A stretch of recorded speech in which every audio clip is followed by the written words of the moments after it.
katika kurasa za mwisho. Mimi ni Philip Cyprian na wenzangu Philip Nkin, Charles Abel pamoja na Faustin, tukiwa katika kurasa za mwisho asubuhi ya leo, siku ya Jumamosi, ambapo leo hii basi kuna mchezo mkubwa barani Afrika ambao tunaosubiri kati ya Misri na Nigeria.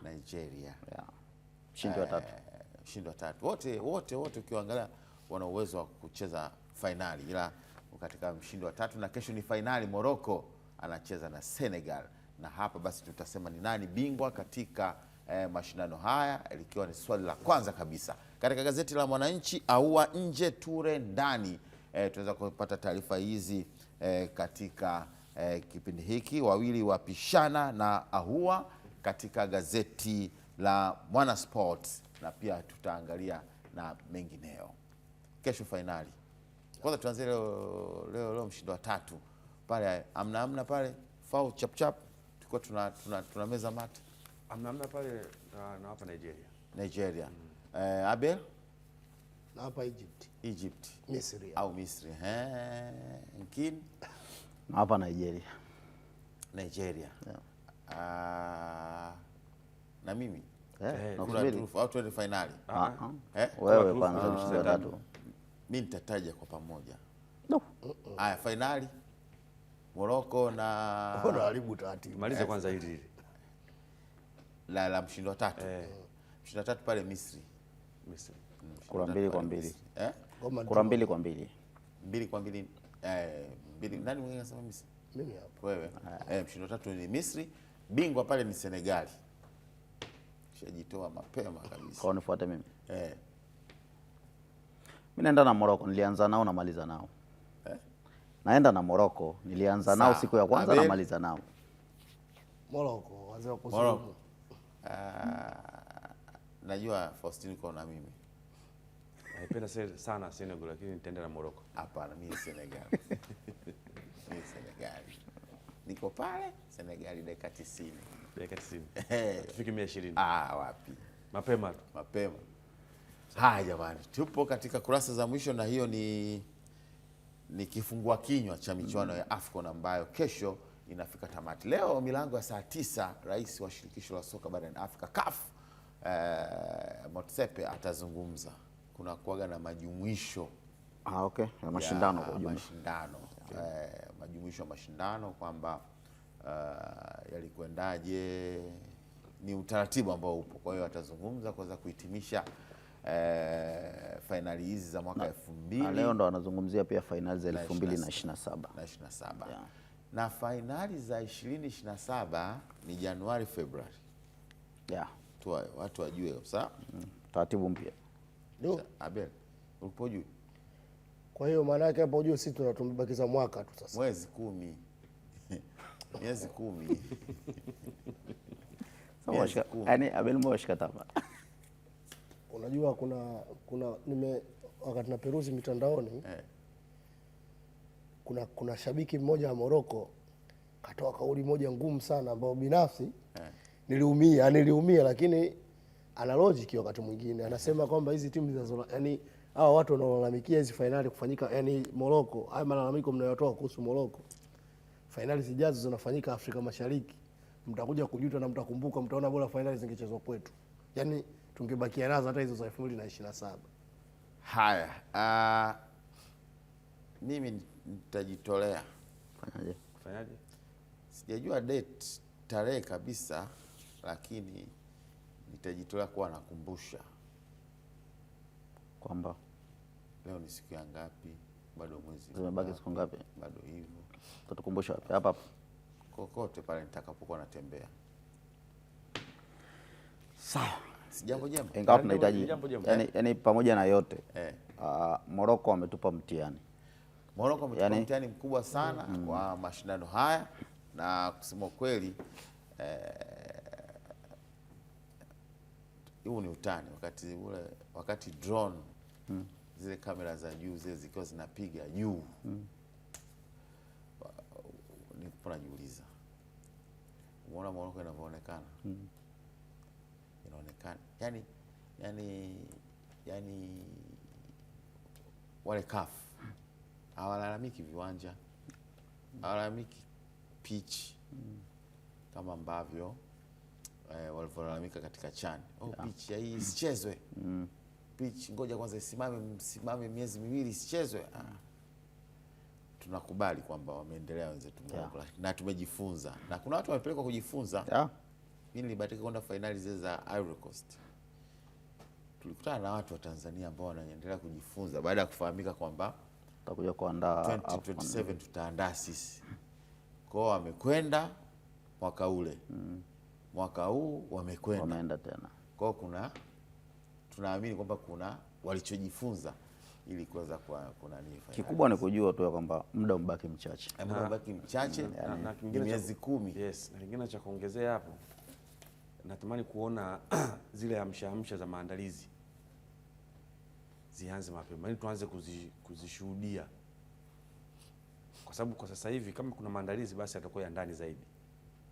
Kama yapo ya nje huko sasa tuja kuyaona. Miezi 10 ni michache sana kwenye maandalizi ya finali kubwa kama hizi, ni michache sana. Na ni kweli kuna timu ambayo ilikuwa imeenda AFCON Morocco, na lengo la kwenda ni kwenda kuona wenzetu wamefanikiwa vipi katika maandalizi yao, nini kifanyike. Kwa hiyo kile ambacho wamekiona kule waje wakihamishia hapa, na kukihamishia hapo sasa ni sasa hivi, sio kusubiri kesho. Sawa, miezi 10 kabla ya kufanyika kwa fainali za Kombe la Mataifa Afrika kwa pamoja katika nchi za Uganda, Kenya na Tanzania. Tutaendelea kukupa nini ambacho kinakupa, lakini unafikiri kuna haja ya kuwa na, katika hii miezi 10 kuna haja ya kuwa na kambi ya mara kwa mara kwa timu ya taifa? Abel? Hamna haja. Hamna haja. Tuendelee na ligi yetu na michuano mingine. Yaani kwa sababu mchezaji anahitaji kucheza. Kambi ya timu ya taifa, unajua kambi ya timu ya taifa nao ni kucheza tu, ni namna tu ya kuipangilia. Unapata wapi hizo mechi, ndio shida inapokuja. Unajua leo tunapozungumza CAF na wanajitahidi kupunguza idadi ya mashindano, hata AFCON wameisogeza mbele miaka 4 ili angalau kupunguza hizi mechi za national team, yani kupunguza ule muda ambao mchezaji anakaa kwenye timu ya taifa. Lakini mimi naamini kwa namna ambavyo klabu zetu zinafanya vizuri kimataifa na hata ushindani ambao unapatikana kwenye ligi inatosha. Yani siamini kwamba tunatakiwa tukae sana kwenye kempu muda mrefu. Yani katika hali ya kawaida timu ya 2027, yani mimi naamini kuna maeneo machache tu ambayo benchi la ufundi linatakiwa liongezee nguvu, lakini sio kwamba tukikaa kambini muda mrefu ndio tutafanya vizuri, kwa sababu unaweza ukakaa kambini na bado usifanye vizuri. Yani jambo la msingi ni kwamba tujue tu muda umeisha, lakini mimi naamini kitu kimoja. Kitu ninachokiamini mimi, hatuwezi tusijiweke kwanza katika mzani wa Morocco. Yani ili tuandae fainali ambazo zitakuwa katika ubora kuanzia ndani ya uwanja hadi nje ya uwanja. Yani tusijiweke katika mzani wa Morocco. Tukisema tunajiweka katika mzani wa Morocco, tutajitafutia matatizo na pressure ambazo hazina sababu. Si tufanye yale ambayo tunaamini tunaweza kuyafanya. Yani tuangalie magepu yale ambayo tumeyaona katika finali za Morocco na sisi tutembelee humo. Kwa mfano finali za CHAN of course tulijitahidi sana, na mpaka watu wanasema kwamba zilikuwa ni finali za CHAN bora kabisa kwenye msisimko. Kwa hiyo kumbe inawezekana sisi tukatokea upande huo wa msisimko, tukatokea upande labda wa utamaduni na vitu vingine. Lakini tukisema kwamba labda tushindane kwenye miundombinu na Morocco, tukisema tushindane sijui kwenye hizo uwekezaji ambao wameufanya na Morocco, tusidanganyane. Mimi binafsi sipendi kuwa muongo. Hatutoweza yani kuwa kumiti ile standard ambayo Morocco wamekuwa nayo. Fawe unaona? Yes, mimi naungana na Chazi. Naungana na Chazi katika mantiki ipi kwamba ni kweli ni ngumu sana sisi kuanza kujilinganisha na Morocco katika infrastructure, yani miundombinu. Itatuchukua muda kufikia kule wenzetu ambao wamefikia. Na ninaamini hata wao mpaka wamefikia hapa walipofikia tulichokiona hawakukurupuka. Sio maandalizi ya mwaka mmoja miaka miwili. Pengine walianza muda mrefu sana kujitengenezea miundombinu yao. Kwa hiyo ni ngumu sana sisi kweli kushindana nao katika njia hiyo. Lakini yapo maeneo ambayo tunaweza tukajaribu kujipambanua, kama ambavyo Chaza amegusia hapo kwenye masuala mazima ya hamasa, si ndio? Utaratibu wote wa namna mashindano yanafanyika, kwenye njia namna ya kutangaza nchi yetu na vivutio vyetu, hapo tunaweza tukafanikiwa. Ni sahihi wote mnachokisema. lakini kuna vitu vile vya lazima kwamba lazima tuvifanye. Yaani sisi kukamilisha viwanja ni kitu cha lazima. Yaani hichi akihitaji sisi hatutakiwi kuwa na viwanja kwenye kiwango kile ambacho wanacho Morocco. Hatutakiwi kuwa na viwanja angalau labda kwenye kusema kwamba wenyewe walikuwa kila mechi robo finali imechezwa kwenye mji tofauti. Hapana. Vile vya kwetu ambao tumepewa standard ya kwamba bana hivi viwanja vinatakiwa vikamilike baada ya muda fulani. Sawa? Sababu uzuri kinachotusaidia sisi ni nchi 3 tunaandaa. Sisi tunaandaa Kenya, wanaandaa Uganda. Kwa hiyo ina maana lazima kuwe, kwanza mimi naamini lazima kuwe kuna kamati ya pamoja. Sababu akifeli Uganda na wewe umefeli. Yaani akifeli Kenya na wewe umefeli. Tanzania ndio tukafanya vizuri kweli, ya kwamba vitu vyetu vikaenda vizuri. Lakini Kenya wakishashindwa kwa sababu ile ni package ya pamoja. Yaani ni wote mnaonekana mmefeli. Kwa hiyo mimi ushauri wangu chukua nakiona kamati ile lazima iungane. Yaani ile kamati ya mashindano iungane Kenya, Tanzania na Uganda, kama bwana hapa tunapitaje. Yaani tunapitaje hapa?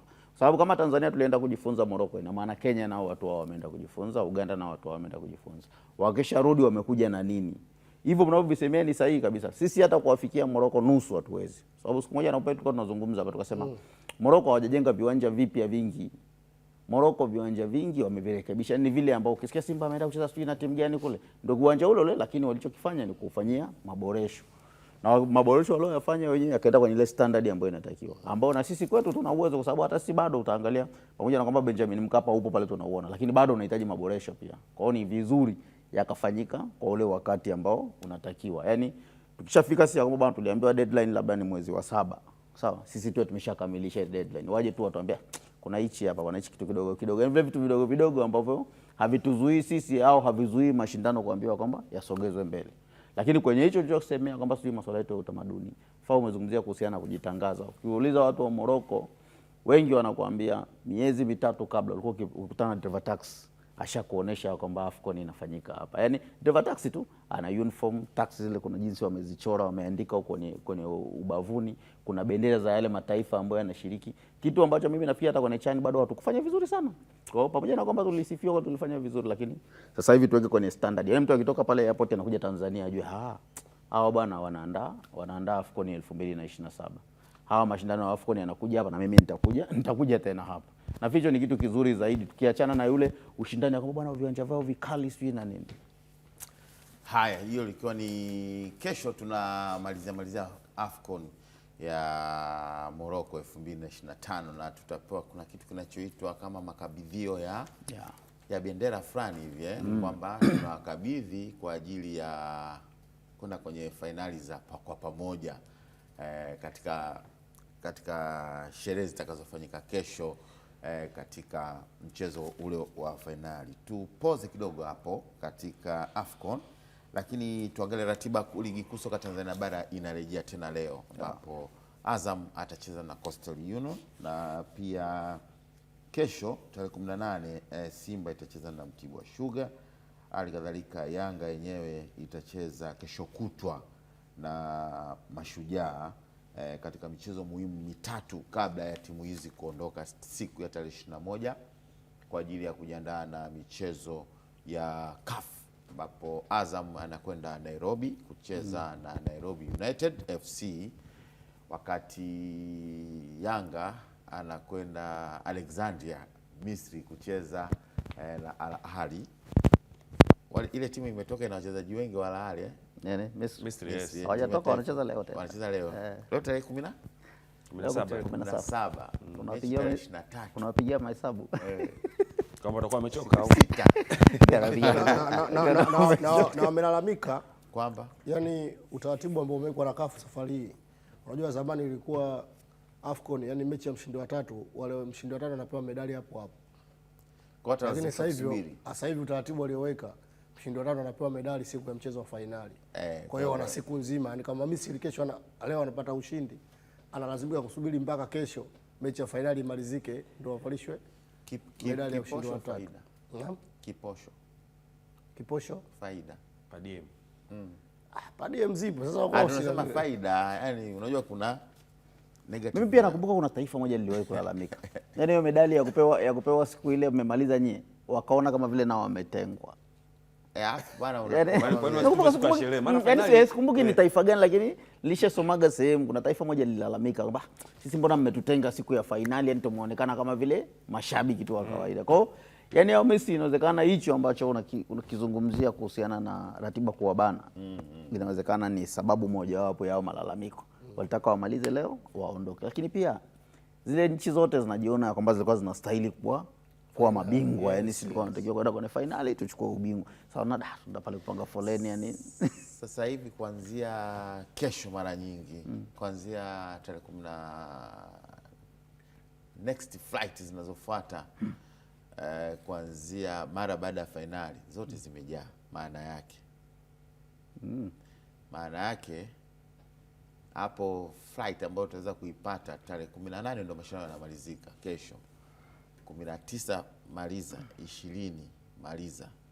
Kwa mna hapo kama hujakaa sawa ni kuanzia 21 unaweza ukatoka Morocco. Naamini kuna timu za Ulaya zishatuma ndege kwa ajili ya wachezaji wao. Yaani kwa mfano kama mechi ya leo unaweza kushangaa baada ya mechi kumalizika tu kuna wachezaji tayari wanaondoka. Sababu kama jana kocha wa Liverpool, manager wa Liverpool anasema anatamani kama ingekuwa kwa amri yake Salah arejee haraka kwenye timu. Toka aondoke Salah katikuja kwenye AFCON Liverpool unga. Wame struggle of course. Na sio Liverpool. Timu nyingi zime struggle. Kwa kuna faida kuwa na timu. Manchester nafikiri na Mbeumo waliungana siku moja tu baada ya nani? Aliondoka siku moja baada ya nani? Yaani baada ya mechi tu akaenda zake Manchester United. Mbeumo. Kuna umuhimu katika haya. Hiyo ikiwa ni ligi kuu na ratiba kurudi. Hilo fungu la kwanza. Mimi hapo kuna mechi hapo. Hiyo mechi ya Azam na Coast inachezwa wapi? Nani mwenyeji nani? Azam. Hiyo mechi hiyo. Unajua kuna kibato fulani kama tunakumbukumbu vizuri. Mechi za Azam na Coast hakunaga mechi rahisi. Yaani hata Coast anaibishiaga sana Azam hata pale Azam Complex mara nyingi. Na hizi mara nyingi ndio mechi ambazo hizi ndio mechi ambazo wakati mwingine zinawafanya watu wengi wawe nasikitishwa na Azam. Yaani unaweza ukashangaa namna ambavyo Azam alimpa mechi ngumu Simba. Unaweza ukashangaa namna ambavyo Azam alimpa mechi ngumu Yanga kwenye Mapinduzi. Lakini unaweza ukashangaa kesho akastruggle yeye against Coast. Sasa hizi ndio mechi ambazo zinapimaga ile utayari wa Azam kwenye kushindania taji kwenye ligi kuu. Of course ni mechi ngumu sana hiyo bila amini. Okay. Singida wao watacheza tarehe 20. Kwa hiyo tuna leo 17, 18, 19 na 20. Singida hivi vote ni viporo. Singida anacheza na jana. Singida atacheza tarehe 20 tena na JKT Tanzania.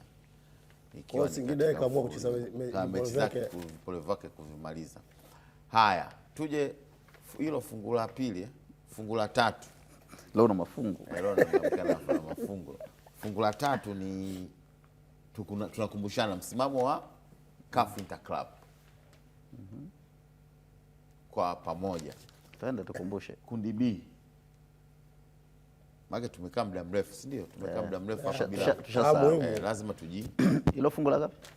Fungu la tatu. Sio kwenye kundi.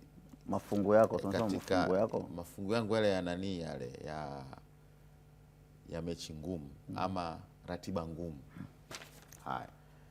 Tunakumbushana msimamo mabingwa.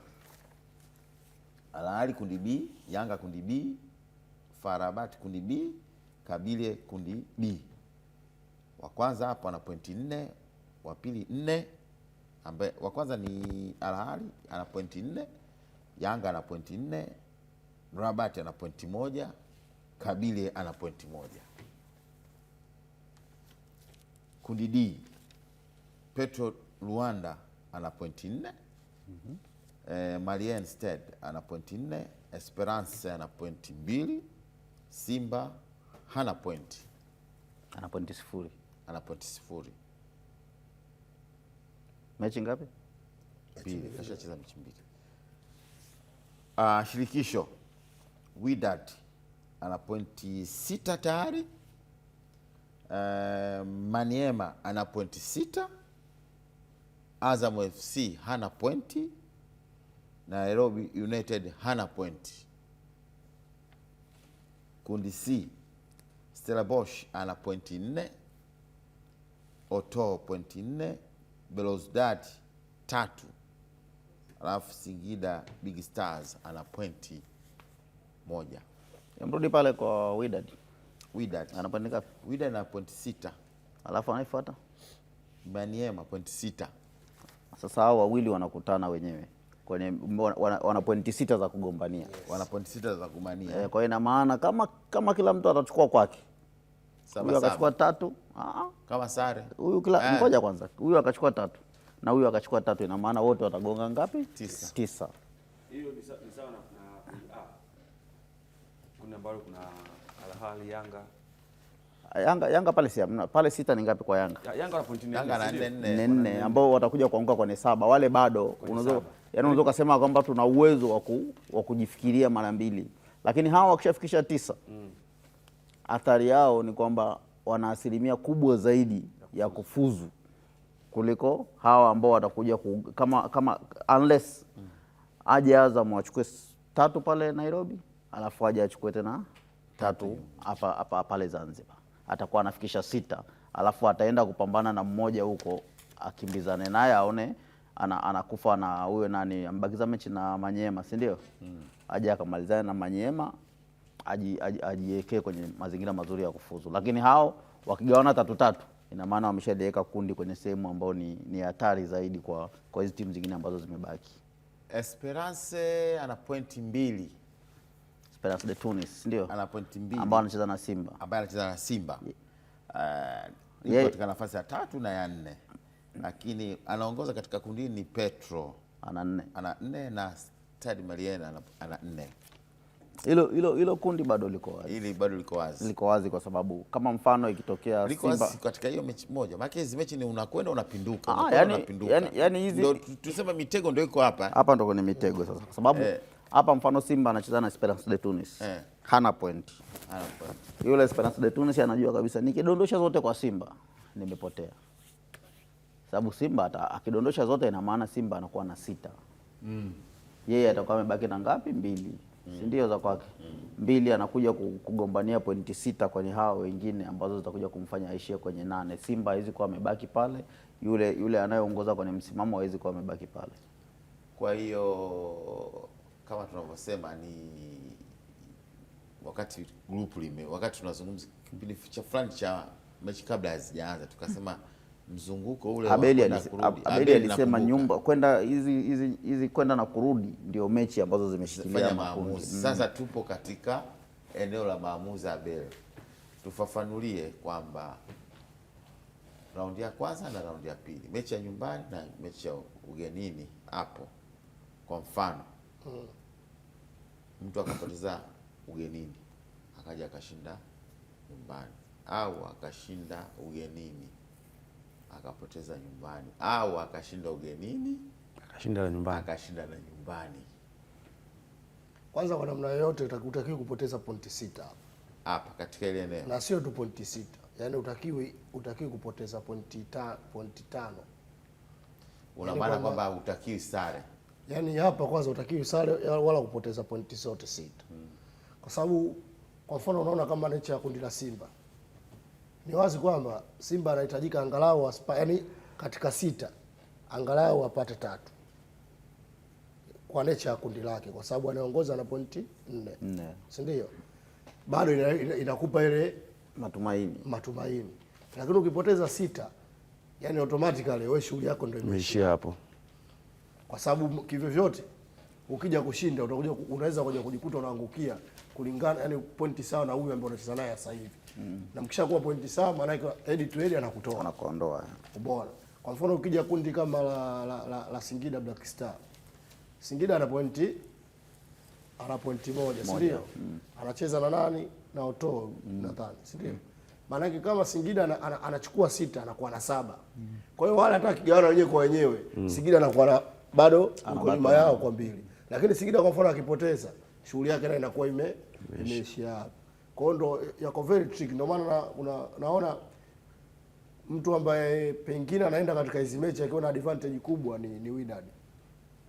Wydad kwa sababu pointi 6 ambazo amekusanya akija kwenye back to back, maana yake anajiweka katika nafasi nzuri ya kusonga mbele, kwa sababu na ukiangalia sajili ambazo wamezifanya tena dirisha hili, Wydad ana 6 na mwenzia na 6 kwenye ile kundi 6 ambao ndo wanakuja kukutana wenyewe. Na ukiangalia sajili ambazo Wydad amezifanya kwenye dirisha hili linaloendelea, yaani unaona kabisa kuna utofauti, yani mbingu na ardhi. Yani inawezekana Wydad wasifanye vizuri kwa sababu huu ni mpira, lakini wakati mwingine kuna wachezaji ambao timu ikisajili kabla hajaanza kucheza kwenye makaratasi lazima uwape nafasi kutokana na rekodi yao. Nimeona juzi wamemchukua mchezaji hapa anacheza timu ya taifa ya Ecuador. Wamemsajili tena Wissam Ben Yedder yule ambaye alikuwa Sevilla, wamemshusha tena pale Morocco. Bado tena kuna mchezaji mwingine wa timu ya taifa ya Morocco wamemrudisha nyumbani. Alikuwa anacheza soka la kulipwa Romania au Arabuni kama sikosei. Kwa hiyo unajaribu kuona ni kwa namna gani hao jamaa wanazidi kutengeneza timu ya mastaa, yani wale ambao tuliwaona katika ligi za Ulaya, Champions League, sasa ndo kina Ziyech. Kumbuka Ziyech ataanza kucheza hatua hii. Yani kuanzia Januari hii ndo anaanza tena kucheza. Kwa hiyo kina Azam wanaenda wajiandae kukutana naye sasa huko katika mechi za marudiano. Kwa hiyo unaona Wydad wako kwenye nafasi nzuri. Lakini pia kwa Yanga ndo kama hivyo tulivyosema kwamba kwa mfano kundi lake hatakiwi kuangusha hapa zote sare. Kwa Yanga sare sasa inategemea na matokeo mengine na wale FAR na JS Kabylie. Unajua disadvantage ya sare ni dabi fulani hivi. Yes, of course. Umeona, kwa sababu hasara kwa Yanga ni kwamba kama unatoka sare, maana yake utabaki na mchezo mmoja nyumbani dhidi ya JS Kabylie, lakini kumbe wakati huo utakuwa na mchezo mmoja ugenini dhidi ya FAR Rabat, ambaye timu za kaskazini mara nyingi utakiwi kwenda kwake ukiwa unahitaji matokeo ya ushindi. Yaani ukienda kwake kwamba katika mchezo ambao tunasema yeye anahitaji kushinda au anahitaji lazima ushinde ili mmoja aende, wanakuzuru. Sawa. Hayo ndo mafungu. Amezungumzia kuhusiana na wachezaji ambao wamesajiliwa na Wydad. Yeah, nikakumbuka jana kuna mtu mmoja alikuwa ananiambia, akasema hao wachezaji waliosajiliwa na Yanga wawili, Okello na nani mwingine? Na Deku. Jamaa ananiambia yani hawahitaji hata msemaji wa Yanga kuwazungumzia. Yaani kusema kwamba wao ni bora kiasi gani. Wenyewe wameshajitambulisha. Kinachokuja kutofautisha wachezi kafu wale hao. Yani Depo anacheza kafu. Kwa sababu Depo hajacheza, ametokea Poland yule, hajatoka hapa. Hakuwa Afrika. Kwa hiyo anasema kwa sababu wameshaonekana. Babage anacheza kwa sababu hajacheza ligi ya mabingwa. Basi, mamaliza. Sawa. Akasema yani kwa sababu wenyewe wameshajitambulisha. Huyu za timu ya taifa ya Uganda, huyu za timu ya taifa ya Angola, wameshaonekana kwenye channel, wameshaonekana. Yani hawahitaji kuelezewa sana. Wakija kufeli itakuwa ni kufeli kwao wenyewe, lakini kwenye Yanga kufanya kwamba kuna magepo wameyaziba, wamefanya kazi yao kwa 100%. 100%. Yeah. Yale magepo yao mawili. Magepo mawili kwa kuchukua wachezaji wenye klasi ile. Lakini pia Ahali wamchomoa mtu Raja. Ndio kwa timu zetu zinasajili pia na wenzetu pia nao wanasajili. Kwa hiyo tukumbushane tu. Wamemchukua beki wa national timu ya Morocco ambaye anacheza Raja Casablanca. Anacheza Itakla CAF. Raja hapo katika mashindano ya kimataifa msimu huu. Kwa hiyo maana hilo watamtumia Al Ahly. Yanga wamsajili international ngapi? Hadi sasa hivi wako 15. Wako 15. Amna alitoka. Yaani ambao tunawafahamu Yanga sasa hivi wachezaji kwa sababu mpaka sasa hivi hajatangaza mchezaji yote ambaye wa kimataifa ambao wamemwacha. Kwa hiyo wako 15. Ukimwacha yule mmoja ambaye alirudi kwao nani? Boeli. Kwa maana yake hapo kuna wengine lazima itawalazimu. Kama angekuwa 16 au ndo wao 15. Angekuwa 16. Kwa sababu Boeli katoka, kaingia nani? Depo, Okello na Yao.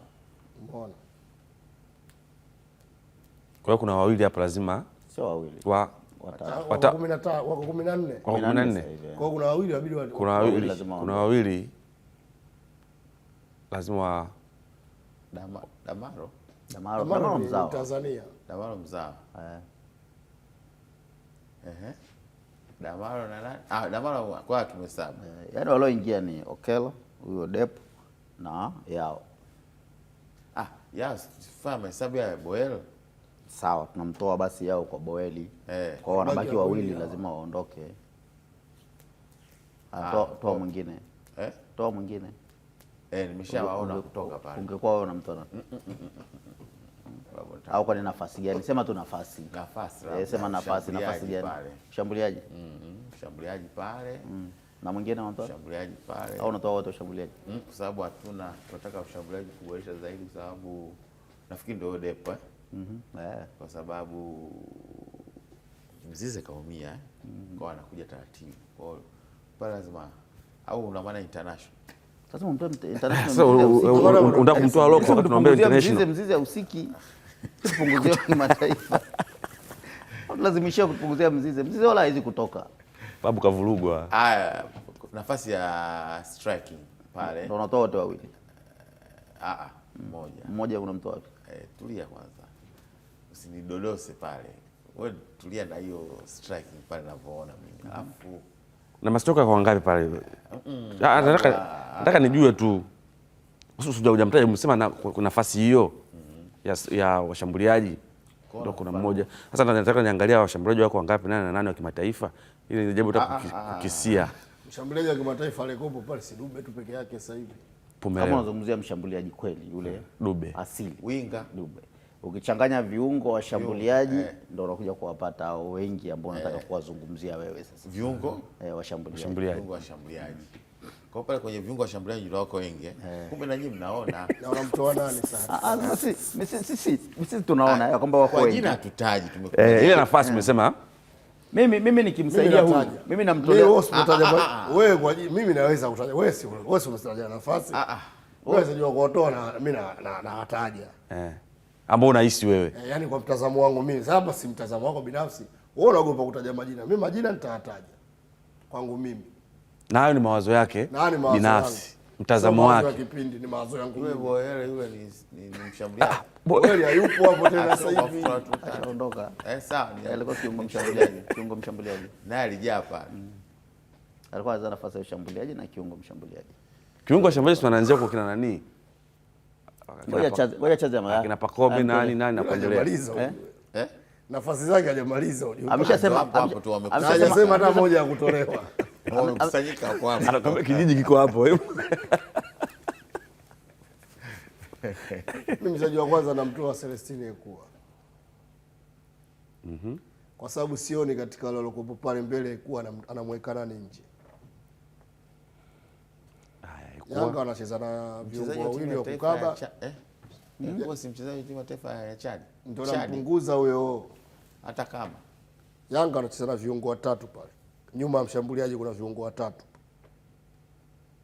Pacome Max. Anamtoa nani hapo Ekua kati yao wawili? Yaani katika hao wawili Pacome Max kwa sababu Ekua hawezi kucheza nyuma ya mshambuliaji. Wanaocheza pembeni Yanga ndio wanajulikana, Max na Pacome. Si tukiulizana hapa katika hao wawili nani anamtoa Ekua? Yaani Ekua nani atoke ili acheze Ekua? Kwani hamna mbadala? Swala sio mbadala, huyu ni mchezaji wa kigeni na ndio apungue. Tumhamishe position. Wapi? Umpeleka akacheza beki. Huyo wa kwanza nishapunguza. Sawa Ekua. Mtu wa pili napunguza Mohamed Dombia. Babu pale kazi zake za katikati upaelewe. Nampunguza Mohamed Dombia kwa sababu anakocheza Dombia Mudathir anaweza akaperform vizuri tu. Na akanipa namba na akanipa work rate kuliko anatoa Dombia. Abuya pia. Yule Abuya siwezi nikamtoa. Anasema anapocheza yeye hata Abuya anaweza kucheza. Yaani kimsingi Dombia kwenye mitandao ni mchezaji mzuri. Lakini kwa kile anachokitoa ndani ya uwanja wa kawaida mimi nakufagia. Ekua na Dombia kwa mtazamo wangu wapishe. Aingie pale Depu aingie pale Okello. Kwa sababu Okello ndo anakwenda kucheza nyuma ya mshambuliaji pale. Na kwa performance ya Okello kama akiwa factor zote zikibaki kama zilivyo, Dombi hawezi kumweka nje ya Okello. Kafafanua vizuri. Labda Fau anaacha kuongeza. Bwana. Umekubaliana Chazi? Hayo ni mtazamo wake. Mtazamo wako na wewe. Pale Ngoja Fau tupe mtazamo wake kwanza. Mtazamo wako? Basi endelea. Hapa katika karibu na backing ya kuelekea 2 na 3 hapa katikati hapa. Karibu na backing. Sawa. Maana yake nikajua nataka pako sawa. Kwa maana yake kiungo mkabaji. Kiungo mkabaji namba 6. Kiungo mkabaji. Sema muongeza Damaro pale. Pako sawa. Muongeza Damaro afu na Duke Abuya yuko pale. Anaweza kufanyia kazi vizuri. Bado kuna Musa Balakonte. Anaweza kufanyia kazi vizuri. Kufanya vizuri Mapinduzi. Una watu watatu pale ambao hawana, yani hawakupima shaka. Mimi Duke Abuya naamini kabisa kuna uwezekano tunapokuja hivi. Na yule Kouma mchezaji yule. Yule Kouma mchezaji. Abaki. Huyu katoa mtazamo wake. Babu, wewe tupe mtazamo wako kama una ngoja, huwezi jua. Haya. Yaani mimi huko kwa Chazi sina shaka napo. Paka amefafanua vizuri. Amefafanua vizuri, amesema vizuri. Lakini mimi kule huyo yekuwa mimi lakini ni mawazo yake. Kwake, ni mawazo yake. Amefafanua vizuri kabisa. Kabisa? Kama mchambuzi, kama kocha. Kama mchambuzi, kama kocha. Kama kocha. Simba. Mkini mawazo yake bado hajatoa. Sikasema yanafanana au? Yaani mimi namuongezea, lakini mimi nambakiza Yekua afu namtoa Asinki. Tena Asinki hata simumpeleki mbali, namchukua nampeleka sehemu akacheze kwa mkopo. Simba. Sio Simba. Usisemea Simba. Timu yoyote. Hata kama Simba wakimhitaji wakiona anafaa, afu wakikubaliana yaani Asinki hapo Yanga kwa hivyo. Yaani mimi basi nitamrudisha anapotakiwa kurudi. Simkopo tuna double. Namrudisha anapotakiwa kurudi kama ndio hivyo. Sababu mimi mmoja ya mchezaji ambao nimemwona, yani sioni nafasi yake ni yeye. Na ile performance ambayo Mwamnyeto ameionyesha kwenye AFCON ndio kabisa. Yani hainipi mawazo ya kwamba kuna siku Asinki atakuja kupata nafasi kwenye kikosi cha Yanga. Sawa, alipotoka alikuwa mchezaji mzuri, amekuta kuna umiliki wa Jobu, kuna umiliki wa Baka na Mwamnyeto. Yeye anakuja kuwa beki wa 4 kwenye hizo nafasi hapa. Na mara nyingi unaona akikosekana Baka, akikosekana Jobu, anakuja kuingia Mwamnyeto. Yeye sasa itabidi asubirie hawa tena wakosekane wawili ndio apate nafasi. Tumemwona kwenye Mapinduzi. Pamoja na kwamba hata kwenye Mapinduzi napomuona lakini unaona bado yani sio ile type ya Yanga 100%. Kwa hiyo mimi kwangu huku ule alikuwa naweza nikamwacha nikamaliza naye msimu alafu nikamchukua Asinki, aidha nikamrudisha alipokuwa anatakiwa kuwa, au nikamwambia jamani tumtafutie sehemu nyingine aende akapate muda mwingi zaidi wa kucheza. Tumsikize sababu. No. Yaani nataka tumemalizana na Yanga, si ndio? Tunakubaliana. Simba kufanya wao hamna ya kutoka na kuingia kote. Kwa maana kwamba tuanze na level ya kimataifa. Kimataifa bado shida inawasumbua Simba. Simba anashindana yeye na msimu uliopita. Simba wa sasa. Yaani Simba wa sasa anashindana yeye na Simba wa msimu uliopita. Alafu ule msimu uliopita anaonekana mpaka sasa hivi anaongoza. Yaani kama ni kwenye mechi anaongoza 5-0. Kwa sababu gani? 90% ya wachezaji wa Simba waliofanya vizuri msimu uliopita, msimu huu anaonekana hawafanyi vizuri. Yaani kitu ambacho wewe mwenyewe ukikaa hivyo unataka sasa imetokeaje? Yaani mfungaji bora msimu uliopita au si ndio? Ameanza kupigwa vita hapo mwanzo, yeye afanye vizuri. Sasa hivi unasikia ameuzwa, si ndio? Dese Mukwala msimu uliopita magoli 13. Ndio. Si ndio kwenye ligi? Lakini Mkwala yupo. yupo mpaka sasa hivi, lakini bado ndio hivyo unavyosikia naye, unasikia yuko anaweza akaondoka, yani hapati nafasi ya kutosha. Mkwala anza kama Mazadi akatisha amekaa hapa pale kwenye benchi, hapati nafasi ya kutosha. Wakati mwingine anaingia unamuona kama vile hayuko sawa sana, naye unasikia anaondoka, si ndio? Ukija mabeki wakati unakuja unaangalia wamemuingiza huyu kutoka JKT nani? Yuko Chamu anapata nafasi, si ndio? Wilson Nangu ndo alikuwa anataka kumzungumzia. Aliperform vizuri sana akiwa na JKT. Vizuri, yani kila mmoja hata aliposajiliwa na Simba kila mtu akasema usajili sahihi. Kuja leo amesajiliwa na Kibabage, si ndio? Lakini Kibabage anaenda kucheza kule kwa nani? Kwa Mligo. Mligo kila mmoja tunakubaliana kwamba tulisema kwamba bwana perfect kabisa, yani ameelekea kuziba lile pengo ambalo Shabalala aliacha. Lakini kumbuka ile position ambayo tunaisemea mwanzo alisajiliwa mtu Simba. Yule Miraji akaenda na timu kabisa, alafu mwalimu akasema bwana sio huyu hapana, mimi namtaka nani? Nataka Mligo. Mligo kaja na yeye Mligo, mwalimu mwingine kaja akasema hapa niongezeni. Sasa ina maana kama mchezaji anasajiliwa si wazo lake ya kwamba Kibabage aje hapa aje akaongeze nguvu hapa. Kama una wapi Kibabage? Makipa ukiangalia makipa wote wa Simba tunaozungumzia leo, tumemwona Abel kwenye Mapinduzi. Kipa namba 1 hayupo, kipa namba 2 yuko national team naye ni mgonjwa. Simba wanalazimika kusajili golikipa mwingine. Huyo golikipa unomsemea kipa namba 1 ndo aliongoza kwa clean sheet msimu uliopita, si ndio, kwenye ligi. Kwa hiyo unamtaja kati ya wale makipa bora zaidi kwenye ligi. Sasa yani hajasajiliwa Kamara. Kipa mwingine.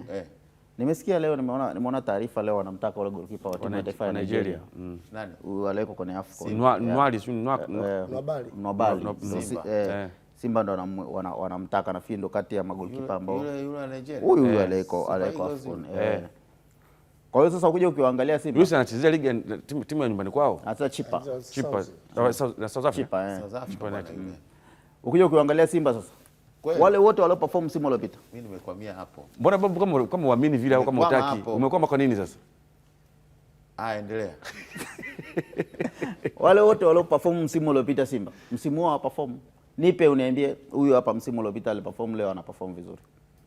Hakuna hata mmoja. Yaani wewe tafutie ile Simba msimu uliopita. Alafu uniambie huyu ndo angalau yupo. Kwa sababu ukija ukiangalia ukina Kagoma ambao tunasema walienda na timu kwenye michuano ya kombe la shirikisho. Wakaifikisha timu tulikuwa tunawasifia bwana kiungo anapambana, nakumbuka mpaka finali kacheza, si ndio? Leo Simba anakalia mkeka. Yaani ukiangalia pale mkosi anakalia mkeka. Okay, anacheza mchezaji mwingine. Ni kweli ile performance ya mchezaji mwingine inalingana na ile ya Kagoma. Kuna wakati unakaa tu mashabiki wanakuambia hapa bora angeingia Kagoma angetusaidia. Kwa hiyo Simba kinachowasumbua ni kushindana kile kikosi ambacho walikitengeneza, ambacho unaweza kusema ilikuwa kikosi cha dhahabu, si ndio? Na kikosi chao hichi. Lakini hata wachezaji ambao waliwaacha kaondoka Shabalala. Sawa? Mpaka sasa hivi kwenye upande wa Shabalala umeshapambana na wachezaji watatu kuwatafutia nafasi kule. Kwa hiyo ina maana kulikuwa kuna umuhimu wa kumbakiza Shabalala. Yaani ulikuwa una haki ya kukaa mtu wako, unajua ukiwa naye ndani ni rahisi kuzungumza naye. Uzungumze naye nani? Ukiangalia pengo la Ngoma aliloondoka alijazibwa, tuwe wa kweli. Yaani Simba hawajaziba lile pengo la Ngoma. Si ndio? Ilikuwa ndo kiungo tegemeo, kapteni msaidizi, akaondoka tena kirahisi tu, watu wasema kaondoka, waanza kuulizana kaondoka kweli yupo au ameshaondoka? Kazeeka ile umesema wewe. Lakini kuna huyu fullback alikuwa anacheza huko pembeni, mwingine nani alikuwa anaitwa yule? Beki wako alikuwa anampenda. Noma. Alikuwa anacheza vizuri sana. Performance vizuri kweli kweli. Yaani yule alianza kuondoka kabla haja na uhakika wanambakiza Shabalala au unaona Kwa hiyo ilikuwa ina maana kama Shabalala anaondoka, wewe lazima umwambie bwana huyu kwa sababu anaondoka, wewe baki. Wakaondoa kule wote. Kwa hiyo wenyewe wanajitesa. Yaani Simba anateseka kwenye kivuli chake mwenyewe. Kwa sababu hata ukiangalia Simba, huyu beki Kameruni amcheza nani anaitwa beki wakati? Chemalon. Aliondokaje Simba? Si ameondoka Simba ana perform kweli kweli, kila mtu tunasema kwamba ndio beki bora, Afrika Florence shanga kaondoka. Kwa hawa matatizo yao wanashindana wale waliokuwa bora na hawa sasa hivi wanaotaka kuwaingiza. Ndio maana Simba inawezekana dirisha kubwa waliingiza wachezaji 8, 9 wapi. Lakini hapa tena Simba wataingiza tena wachezaji 7 au 8 wapya. Simba utaingia kwenye dirisha kubwa utaingiza wengine, ni ngumu kutengenezea timu kwenye Simba. Ninavyoiona ni kama vile wanatengeneza boti nzuri ya kuvutia, wanaiweka baharini, alafu wao wenyewe wanaitoboa. Lakini unajua inaingiza maji, inazama. Unajua Mkini ameelezea kiufundi sana kama unafuatilia. Unajua kwenye timu kunakuwa na uti wa mgongo wa timu. Ukiangalia kikosi cha msimu kilivyoanza cha Simba, hebu angalia ule mstari wa watu watano, yaani namba 1, namba 2, namba 3, namba 4, namba 5 kwa sasa hivi wanaocheza. Yakubu ni mpya, yaani baada ya Kamala kuumia, Yakubu ni mpya. Mchezaji pekee ambaye ni alikuwepo kwenye timu ni Shomari Kapombe, lakini wale watatu wa kushoto kwa Kapombe wote wapi? Rushine mpya, Nangu mpya, Mligo mpya. Yaani kwanza Nangu na Mligo ni wadogo kiumri. Kwa hiyo tayari wanakosa ile tunasema ile maturity, kupevuka au maturity. Rushine ni mgeni ambaye wakati mwingine changamoto lugha. Kwa hiyo unaona kabisa hapo kuna uti wa mgongo ambao sasa angalia sasa mbele yao unategemea awepo Kagoma, ambaye Kagoma alikuwa ndo star player wa Simba kwenye eneo la kiungo msimu uliopita. Kagoma akapoteza namba, anacheza labda huyu Kamala ambaye pia ni mgeni. Ukiangalia Kamala na Rushi na ule mstari sasa ni namba 5 namba 6 ni watu ambao wanatoka katika utamaduni na lugha tofauti. Njoo namba 8 juu Joshua Mutale, sijui nadhani wamtumia au amekuwa anaingia na kutoka. Unaona kabisa yani ni kama timu ambayo imevurugika. Yaani kama imevurugika, yani hakuna ule uti wa mgongo ambao ulikuwepo. Unajua unaona kwa mfano kama kikosi cha Yanga. Yaani ukilala ukiamka, namba 4 Jobu, namba 5 Baka.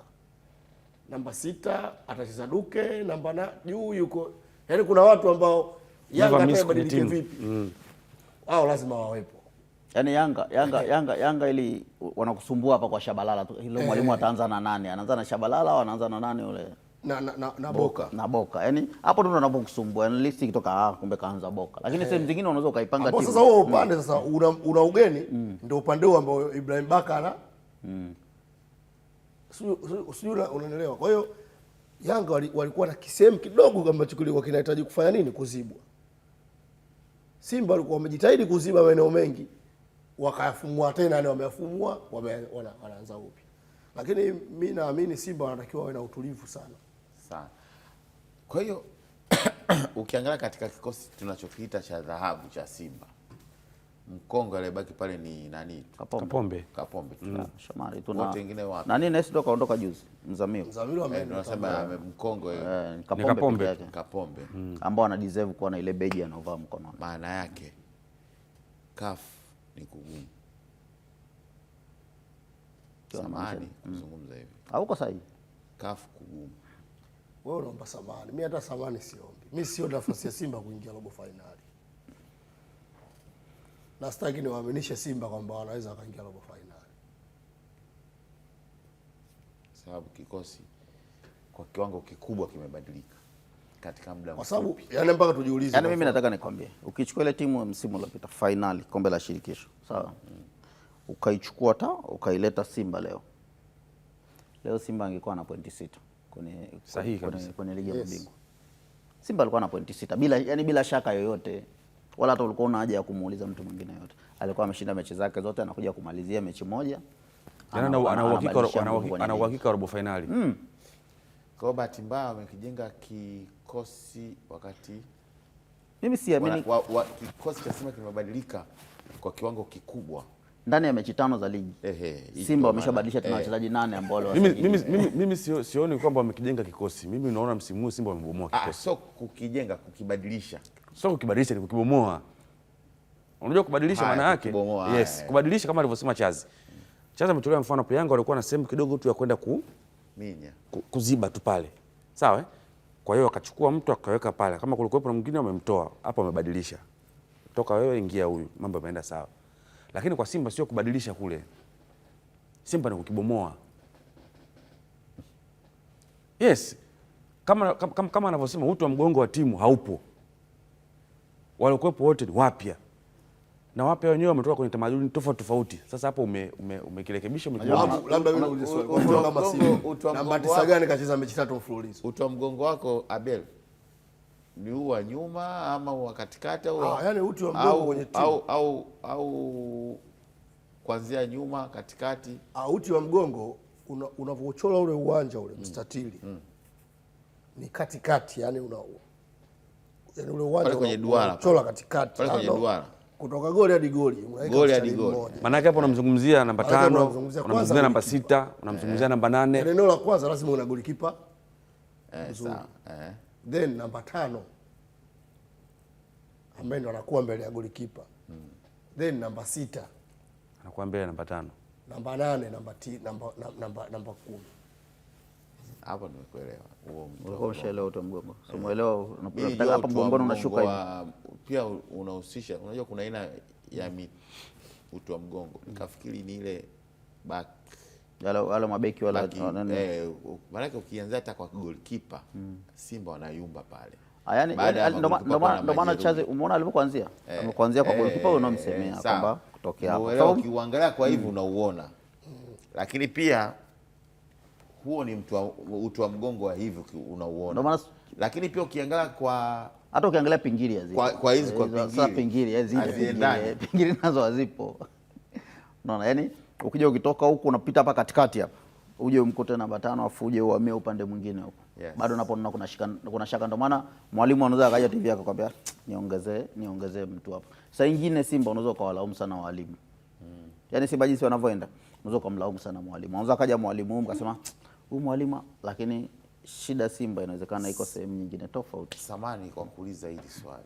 Wauliza tu. Kibabage ni sahihi kwa Simba? Kibabage ni sahihi kwa Simba muda huu? Mimi ukiniuliza nitakwambia ni sahihi kwa sababu ni local player. Kwa sababu ni local player. Mchezaji wa ndani sio Chazabe. Mimi ukiniuliza nitasema ni sahihi kwa sababu ndio mchezaji wa nafasi hiyo mwenye experience ambaye alikuwa amepatikana kwa wakati huu. Umesema ni mbadala wa mbadala wa nani yule? Mligo. Sio mbadala, anaenda kumchallenge. Anaenda kumchallenge. Hapo mtumia nani kizwa. Anaenda kumchallenge. Yaani mimi ukiwaweka wale kwenye mzani, mimi nitaanza na Kibabage. Kwa sababu ya experience. Unajua Kibabage ana uzoefu, ameshacheza mechi za ushindani. Inawezekana huko alikotoka akufikia daraja la kuanza katika kikosi cha kwanza. Lakini kwa level ya Mligo na Kibabage, unajua Simba wanamhitaji Kibabage kwa mahitaji ya muda mfupi. Yaani wanamchukua Kibabage, wanaamini ni mchezaji ambaye anakwenda moja kwa moja kufanya nini? Kwa sababu leo ukitaja mabeki wa nne bora wa nchi ambao wa kushoto, utaanza na Shabalala, utakuja na Pascal Msindo, anafuata hapo automatically ni Kibabage. Msindo huwezi kumtoa Azam kwa muda huu. Shabalala huwezi kumtoa Yanga kwa muda huu. Kwa mchezaji ambaye alikuwa ana hang hapo ni yule Kibabage.